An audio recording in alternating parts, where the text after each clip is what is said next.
Film yang pengen gue bahas sekarang adalah Looks That Kill. Film drama komedi yang bercerita tentang Max Richard yang diperankan oleh Brandon Flynn, yang berperan sebagai Justin di film atau di series 13 Reasons Why kalau kalian nonton seriesnya di Netflix. Max adalah seorang anak remaja yang lahir dengan kondisi medis yang unik yang disebut dengan lately attractive, atau yang dalam bahasa Indonesia bisa dikatakan ketampanan yang sangat mematikan. Ketampanan yang sekali tatap kamu bisa langsung tewas. Lucu anjir.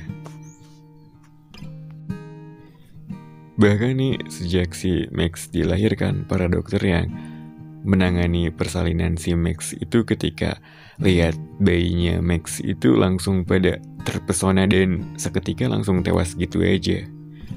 Gue gak tahu ya seganteng apa, sesempurna apa aja sampai ketampanan kamu itu bisa menewaskan orang. Gila aja sih. Dan dari sana si orang tua si Max ini, atau mungkin si Max ini, memutuskan untuk menutupi wajahnya dengan perban, melilitkan perban di wajahnya agar menutupi wajahnya yang ganteng itu. Dan si Max ini juga memakai kacamata hitam setiap harinya, setiap ia pergi keluar. Tapi yang gue gak ngerti, kenapa si Max harus ribet-ribet pakai perban ya? Kenapa nggak pakai masker aja yang simple gitu? Yang penting kan bisa nutupin mukanya. Tapi ya mungkin pakai perban biar kelihatan lebih estetik aja gitu ya. Beberapa kali dia pergi ke terapinya juga tewas juga karena terapinya ya penasaran aja, pengen lihat ketampanannya. Dia suruh buka perbannya, terus pas si Max dibuka perbannya ya dia akhirnya mati juga, jatuh juga. Nah dari sana kebayangkan kalau misalnya hidup gak bisa kayak orang lain, gak normal.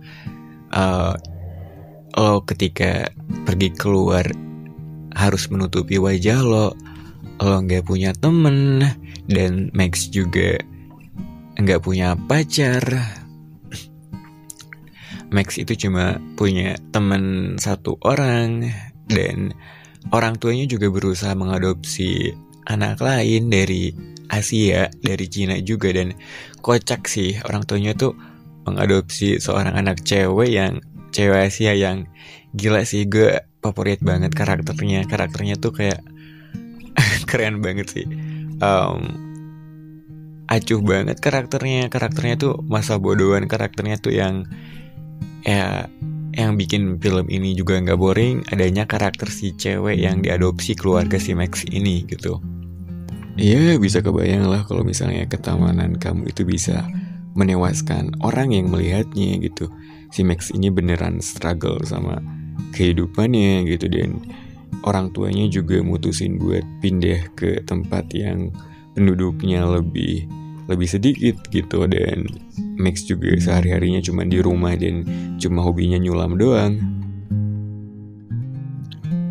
Nah, si Max ini suatu hari dia mutusin kayak ya udahlah, gue lebih milih mati aja gitu. Dia kayak pengen bunuh diri. Tapi pas dia mau kayak loncat di sebuah jembatan, dia tiba-tiba bertemu dengan seorang cewek, dan seorang cewek itu bilang, kalau misalnya lu mau bunuh diri, lu harus nyari jembatan yang lebih tinggi. Jembatan itu gak bakal bikin lu mati gitu. Dan cewek itu namanya Alex. Dan dari sanalah si Max sama si Alex ini berteman gitu. Nah di sini yang uniknya juga, si ceweknya ini, si Alexnya ini, ternyata dia juga mempunyai kondisi yang sangat unik gitu. Dia punya masalah dengan jantungnya. Si Alex, si cewek ini tuh, jadi kalau misalnya dia secara emosional itu nggak boleh terlalu seneng, gak boleh terlalu sedih. Dia tuh harus jantungnya tuh ya tetap stabil aja. Dan dia tuh punya alat seperti alat pacu jantung yang di tubuh, yang dipasang di tubuhnya buat ngontrol jantungnya biar gak naik atau turun. Gue gak ngerti sih, pokoknya dia punya masalah dengan jantungnya. Jadi secara basic dia tuh harus, detak jantungnya harus stabil. Dia gak boleh terlalu senang, gak boleh terlalu sedih. Dan mungkin karena adanya kesamaan hal yang unik itu, si Max dengan mukanya yang terlalu tampan dan si Alex yang punya masalah dengan jantungnya, mereka kayak punya kesamaan dan di sana mereka langsung bisa temenan gitu. Mereka merasa kayak ya seenggaknya punya seseorang yang juga tahu seperti apa, punya kondisi yang unik itu. Dan si Alex ini bawa si Mac ke sebuah tempat, bisa dikatakan mungkin tempat panti rehabilitasi buat orang-orang yang punya penyakit Alzheimer, orang-orang yang sudah tua, yang Alzheimer itu ketika ingatan kamu itu mulai berkurang, kamu lupa dengan siapa kamu lupa dengan kehidupan kamu, memori kamu seperti terhapus gitu aja. Nah, si Alex ini bawa si Max ke tempat itu gitu, dan di sana itu si Max itu dikenalin sama, kalau nggak salah namanya Esther. Dia itu seorang nenek-nenek yang juga mulai Alzheimer, mulai pikun, mulai hilang ingatan, dan dia juga penulis sebuah buku gitu. Nah, pada akhirnya nih si nenek tua itu mulai sakit-sakitan dan si Alex ini nggak tega ngeliat si neneknya itu mulai kesakitan. Si Alex minta si Max buat buka perbannya, buat liatin mukanya di depan si nenek itu. Dan si Max itu kayak ngerasa nggak bisa gitu, ini tuh hal yang salah. Maksud si Alex sih daripada si nenek itu menderita atau suffering karena penyakitnya ini, ya mending ya udah deh, mending mati aja sekalian gitu, maksudnya kayak gitu. Tapi ya si Max ini kayak ngerasa ya nggak boleh gitu, itu kan hal yang salah juga gitu, toh dia belum meninggal juga. Tapi pada akhirnya si Max ini ya bersedia juga, dan si Max ini buka perbannya di nenek-nenek itu, dan si nenek itu natap muka si Max, dan si Maxnya juga langsung, si nenek-neneknya juga langsung meninggal. Nah, terus nih si Alex ini kan punya penyakit yang berhubungan dengan jantungnya juga. Dia juga istilahnya sekarat lah ya, si Alex ini mulai sekarat gitu. Dan pada akhirnya nih mungkin titik puncaknya, yang hal terberat yang dilakukan si Max ini adalah ketika si Alex minta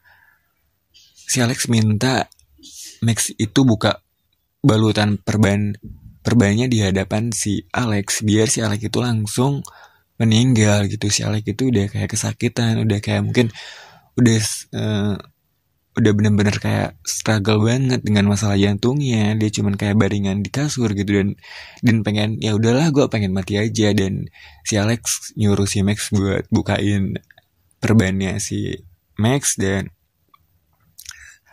si Max pada awalnya juga kayak enggak, gue nggak bisa gitu, soalnya ya gila aja, masa gue harus ngebunuh orang terus gitu.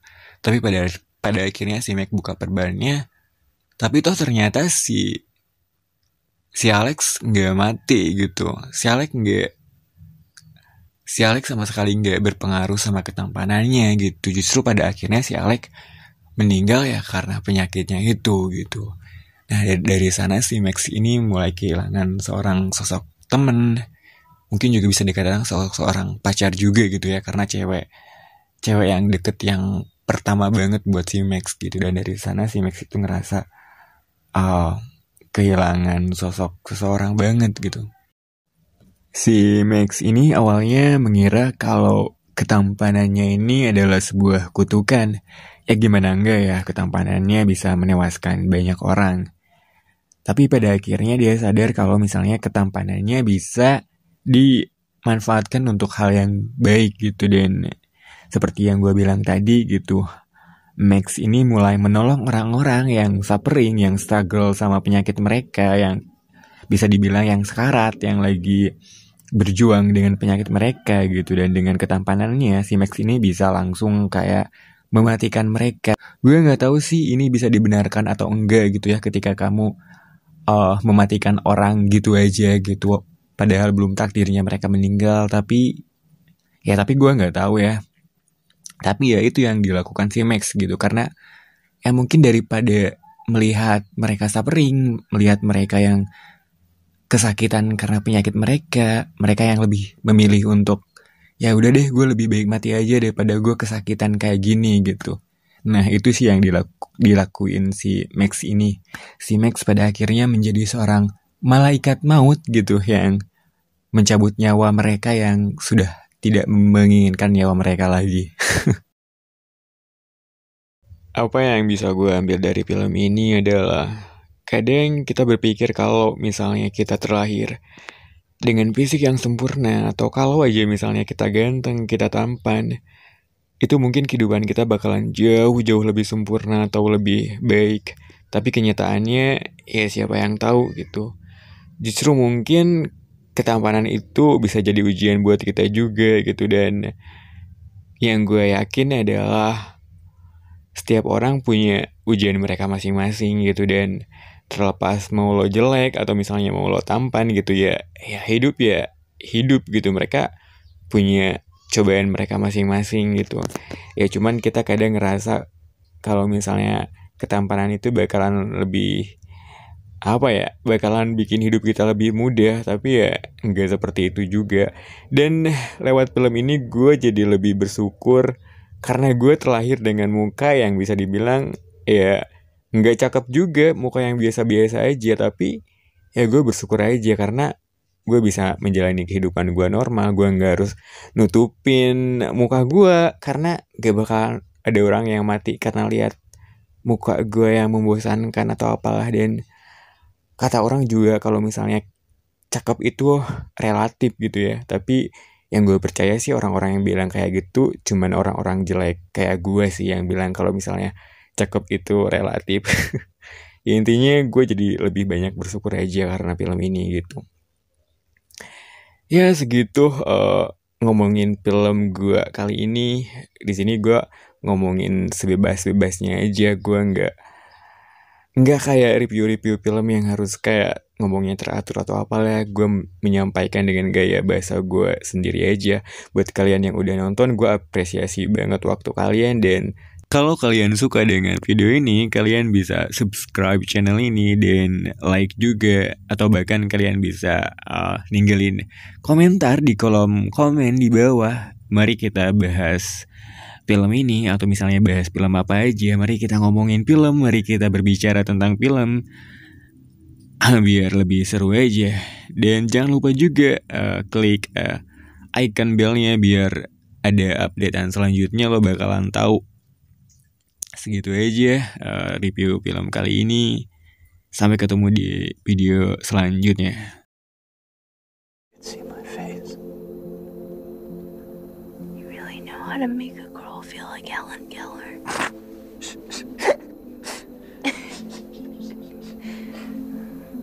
Max? Yeah. Have you ever been kissed? Almost. Once. I was in the first grade, and I met this girl. And we decided that we would be each other's first kiss. So I told her to close her eyes. But first graders, they just don't listen very well. I'm not gonna make the same mistake as that girl. Technically, it'd be hard because you're blind.